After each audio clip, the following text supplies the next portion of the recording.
Agora, seguindo no nosso noticiário político, o presidente Luiz Inácio Lula da Silva rebateu ontem, quarta-feira, a comparação que o ex-presidente Jair Bolsonaro fez entre o petista e um jumento. Nas redes sociais, Lula disse que não se sentiu ofendido por considerar o animal simpático e mais esperto. Ele disse o seguinte, abro aspas, a imprensa me pediu para responder uma pessoa que tentou me atacar chamando de jumento. Um animal simpático e mais esperto que alguns. O que seria ofensivo seria comparar um jumento a ele. Isso sim. Ofensivo aos jumentinhos que não fazem mal a ninguém. Fecho aspas, escreveu o presidente da República em seu perfil no Twitter. Nesta semana, durante um evento de filiação ao Partido Liberal, o PL, na Câmara dos Vereadores de São Paulo, Bolsonaro criticou Lula a respeito das políticas em relação à Amazônia. O presidente disse o seguinte, abro aspas, o Brasil é maravilhoso, ninguém tem o que nós temos. A quem interessa, leva-se em conta países europeus e mais um do norte. Interessa eu ou um entreguista na presidência da República, um analfabeto, um jumento, por que não dizer assim? Fecho aspas, afirmou o ex-presidente. Ele também falou que mesmo inelegível por 8 anos, por decisão do Tribunal Superior Eleitoral, o TSE, não desistiu de se candidatar ao cargo de presidente da República novamente. Léo? Queria ouvi-lo, Eduardo Borgo. Eu disse na terça-feira aqui, falei, é sacanagem comparar o Lula com o jumento, poxa, coitado do jumento. Um bicho bom, um bicho útil, um bichinho. O Lula não. O Lula, o mal que ele causa no país, não dá para comparar com um bichinho desse. Agora... O jumento carregou Cristo nas costas, né? Claro. O Lula quer acabar com a religião. Nós carregamos o Lula nas costas. Enfim, o Lula ele pode ser tudo, menos bobo. O homem que diz que era um sindicalista e, na verdade, tem uma foto no livro do Tuma Júnior, no Assassinato de Reputações, o Lula preso na época e ele sentado no banco de trás fumando um cigarro. Aí o Tuma Júnior fala no livro, fala desde quando preso político, né, que eles falavam na época, sentava no banco de trás e ainda fumava um cigarro dentro da viatura. Quer dizer, o Lula era delator, parceiro. Era caguete. Ele se aproximava do Romeu Tuma, né, então delegado da Polícia Federal, para passar informações, para fazer acordo, fazer negócio. Por isso que o Lula nunca valeu nada, sempre um pilantra. Agora, bobo... E vários sindicalistas daquela época falam isso. Claro, é pilantra, sempre foi. Ele sempre teve nas costas, sempre foi um malandro, um bom vivan. E hoje, a gente pode falar tudo do Lula. Bobo, não. Bobo ele não é.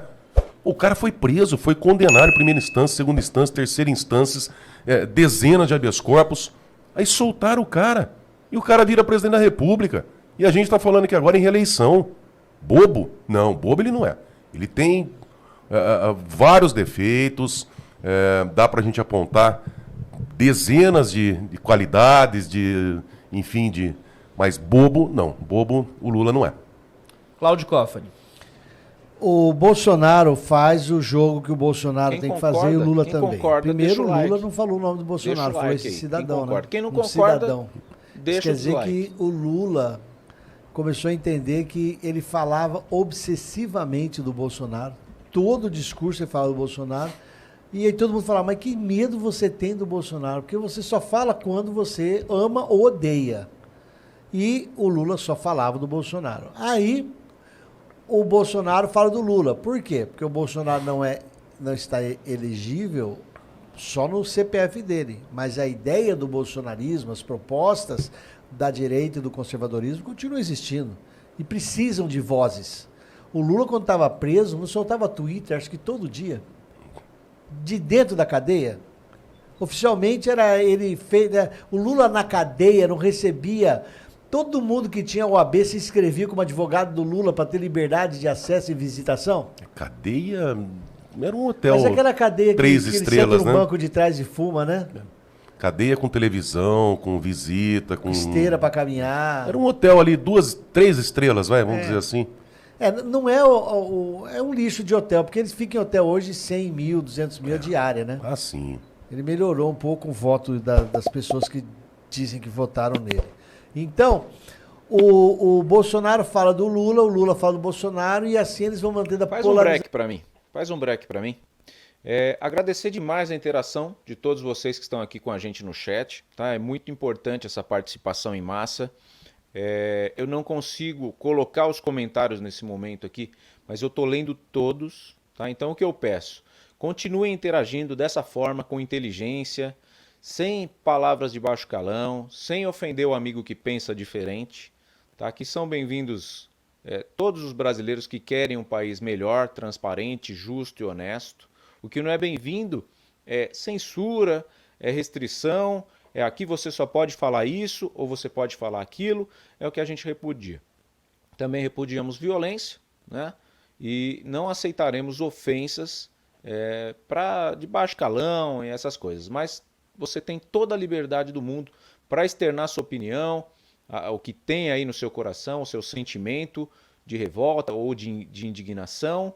E se você concorda com as palavras do senador ou do deputado que está aqui com a gente, por favor, deixa o seu joião. Se não concorda, pode deixar o dislike. O importante é você interagir. E claro, se inscreva aqui no nosso canal. A gente está aí chegando a 100 mil inscritos aqui nessa família do canal Consignado Inteligente. E é muito importante que você esteja com a gente nessa luta, tá? Fico muito feliz e continuaremos aqui assistindo para ver aonde vai chegar. Aonde vai chegar isso, meus amigos? É a pergunta que eu deixo para você. Você está satisfeito com o país que a gente tem hoje? Você está feliz com esse Brasil? Esse é o Brasil que você quer para os seus filhos e netos? Fala aqui para mim no comentário. Fala também a cidade de onde você está assistindo essa live. E se você for aposentado, se você trabalha, me fala qual cargo que você ocupa. Tá bom? Tudo isso é muito importante. Participe. Aqui o canal não é meu, o canal é nosso. Vamos lá. Quem tem ódio disso? PSDB. Quem tem ódio disso? MBL. Esse pessoal que era a terceira via odeia que os dois continuam polarizando a dupla de esquerda e direita.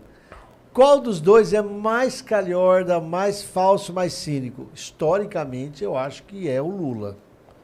Porque o Lula está aí na luta, né, há 40 anos e a gente sabe da história dele. O Bolsonaro ficou 28 anos como deputado apagado e acusado de não fazer negociata com as pessoas do partido ou da oposição. Virou presidente da República. Você consegue acreditar que ele passou 4 anos e os escândalos de corrupção não apareceram? A CPI da Covid lançou até escândalo de compra que não comprou e sem dinheiro. Mas é a narrativa. Eles podem mentir o quanto quiserem. O que o Bolsonaro fala do Lula não é pelo conteúdo que me interessa, porque é uma frase tonta, não tem nada a ver, se for falar pela frase em si. Né? É briga de candinhas ali. Mas o que interessa é isso. Eles geram fatos, a imprensa repercute, os lulistas aumentam o ódio pro Bolsonaro, os lulistas defendem mais o Bolsonaro e vice-versa. É assim que se faz política, tem que ser isso. Sabe por quê? Porque a maior parte do povo não está nem aí com a política partidária e com o jogo de poder. A maior parte do povo quer saber como é que está ao final do campeonato, as semifinais, o jogo e tal. Então eles têm que fazer isso para aparecer, para surgir no noticiário. Como o Alexandre de Moraes toda hora faz uma notícia, né? Ele foi lá depor, falar da família. Olha, virou a desinteligência, virou família. Chamar juiz de ladrão no futebol é crime, Borgo? Algum juiz de futebol já entrou na justiça porque alguém chamou o juiz de futebol de ladrão? Injuriado. Sou um juiz injuriado que me chamaram de juiz ladrão. Conhece isso, Borgo? Tá ficando chato assistir jogo de futebol em campo, mas não chegou a esse ponto, ainda bem. Borgo, você conhece alguma vez algum juiz de futebol que processou a torcida porque falava que ele era filho daquela mulher que não tem conduta moral ilibada? Alguma vez você viu isso? Você imagina chegar ao ponto do juiz falar, nós ganhamos, nós derrotamos o adversário. Então, brasileiros, o Barroso falou. Tá começando. O Barroso falou isso lá nos Estados Unidos, uma pergunta da Tabata Amaral, como é que nós podemos fazer para vencer, o mal tá ganhando. E ele falou, não, nós iremos vencer, nós vamos vencer. Isso está gravado. Nós tivemos agora, terça-feira, que foi Corinthians e São Paulo, o Corinthians ganhou de 2-1, você imagina, o árbitro vai, termina, vira pro time do Corinthians, fala, nós derrotamos os São Paulinos. E nós vamos fazer a feijoada do Cacai. Daqui a pouco nós vamos lá comemorar na casa do Cacai, que é o presidente do clube. É que ali, no caso, o Corinthians ganhou, né? Mas você imagina se fosse ao contrário. Dentro da arena lá do Corinthians, o São Paulo ganha, o árbitro vira, apita, fala, nós derrotamos os corintianos. Será que aquele povo... Perdeu o Mané, será que aquele povo descia tudo no campo ou não? A gente já volta com o vídeo, tá? Eu não sei se você está me assistindo de manhã, de tarde ou de noite, seja bem-vindo, tá? Você está no canal Consignado Inteligente, jornalista Thiago Parigiani aqui. É o que eu sempre falo para vocês. O nosso país hoje ele está com um Congresso posicionado à centro-direita e com o presidente de esquerda. Então, acontecem essas coisas, né? E a gente fica aí sujeito a ter 4 anos de patinação. 4 anos secando gelo. Isso tem que ser resolvido. O país tem que voltar a andar.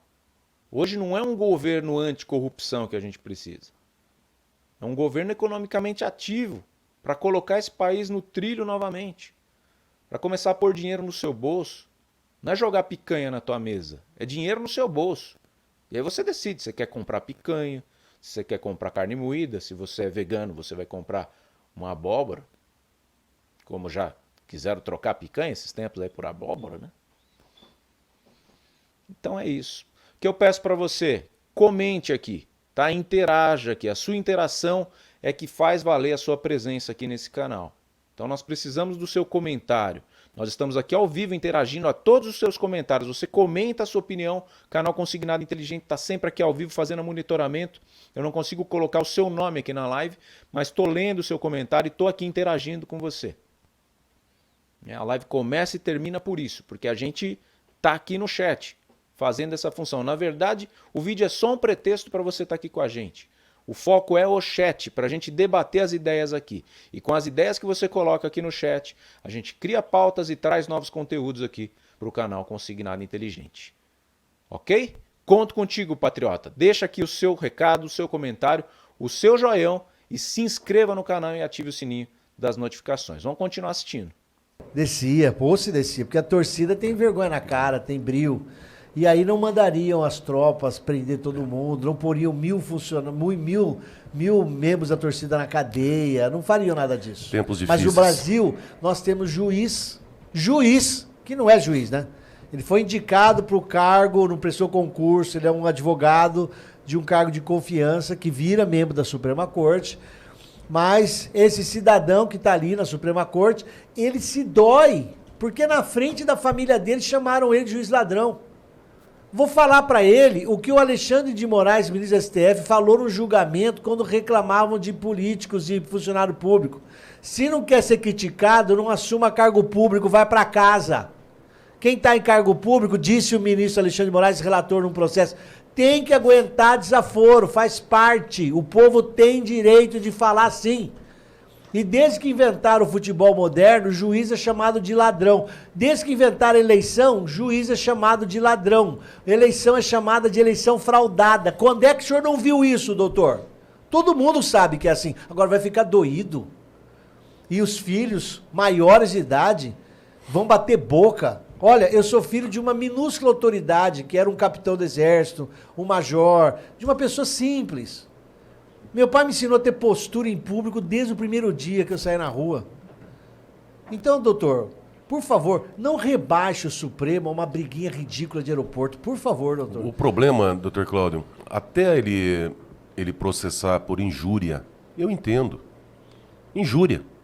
Agora, a comparar essa conduta a um atentado contra o Estado Democrático de Direito, abolição do Estado Democrático de Direito. Abuso de autoridade não existe. Meu Deus do céu, olha a situação, olha o ponto que nós chegamos. Vexatório. Numa situação de normalidade, isso seria ridículo, isso seria piada. Chega num ponto hoje que não é piada não, está sendo embasado isso aí, porque pela injúria, pela pena de injúria, não poderia ter busca e apreensão de celular. Hipótese alguma, é mais um abuso de autoridade. Estão colocando o atentado, tentativa contra o Estado Democrático de Direito, para poder justificar as arbitrariedades. E ninguém fala nada. Não. É o que eu sempre trago aqui.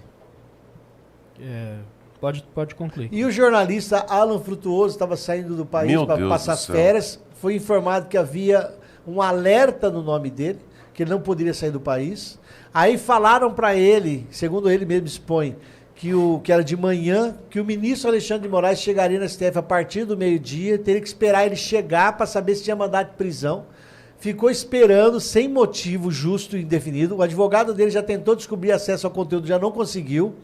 E depois surgiu o mandato de prisão. É esse o atentado ao Estado Democrático de Direito. É assim que fizeram em todas as ditaduras. Fizeram na Venezuela. Adolf Hitler fazia isso com o decreto do Volksgerichtshof, que é o Tribunal do Povo. Isso tudo é assim que fazem todas as ditaduras. Ou a gente começa a se movimentar, bater panelas a verde e amarelo, pôr bandeira verde e amarelo na frente do país e começa a pressionar das maneiras possíveis, ou todos seremos pisoteados pela ditadura que está sendo muito bem plantada no Brasil por gente muito competente e inteligente. Tem sim, viu, Léo? Olha só, o comando do Exército informou ao Ministério Público Militar que não houve orientação formal da força para o tenente-coronel Mauro Cid, ex-ajudante de ordens do ex-presidente Jair Bolsonaro, comparecer fardado à CPMI dos atos do dia 8 de janeiro em 11 de julho. A informação consta em um ofício enviado pelo Comando do Exército na quinta-feira, ou seja, ontem, ao Procurador-Geral da Justiça Militar, Clauro Roberto de Bortoli. O MP militar havia questionado a força sobre o tema após ser convocado pela deputada federal Luciene Cavalcante do PSOL de São Paulo. No dia do depoimento de Cid, o Exército havia emitido nota à imprensa dizendo que ele tinha sido orientado pelo Comando do Exército a comparecer fardado à comissão pelo entendimento de que o militar da ativa foi convocado para tratar de temas referentes à função para a qual fora designado pela força, viu, Léo? Portanto, inclusive o pessoal comentando muito sobre isso no Twitter hoje. Para o MP militar, a ida de Cid fardado para a oitiva, que investiga o envolvimento em um crime, pode vincular a imagem das Forças Armadas a atos ilícitos. Embora ressaltem que não houve orientação formal, fontes do alto comando do Exército defendem, nos bastidores, a ida de Cid à CPMI com farda. O argumento é que o tenente-coronel está preso em estabelecimento militar e cumpre a medida cautelar fardado. Um dos generais disse o seguinte: ele foi a todos os depoimentos na PF fardado. Léo. Borgo. Eu não consigo entender qual que é o problema dele ter ido fardado. Ele não era ajudante de ordens do presidente da República porque ele quis. Ele foi designado pelo Exército. Então qual que é o problema? Não estou entendendo. Ah, mas atrapalha a imagem das Forças Armadas? Por que esse procurador do Ministério Público Militar, por que ele não vai questionar o Fishing Expedition? A busca irregular e ilegal de provas que fizeram através do cartão de vacinação para chegar no presidente Bolsonaro. Isso sim pode ferir a imagem das Forças Armadas, que por sinal, de acordo com a China, né, a imagem das Forças Armadas não está lá aquelas coisas, né? Claros indícios aí de cometimento de perfídia. Bom, acho que a última matéria que nós tratamos aqui sobre o governo chinês, né, sobre a imagem que que o Exército, né, as Forças Armadas brasileiras têm com os chineses, acho que não deixa muita dúvida que não é o Mauro Cid, não é o fato dele ter ido fardado para depor que está aí sujando ou maculando a imagem do Exército das Forças Armadas. Muito pelo contrário, né? O Exército de Deodoro. Pois é.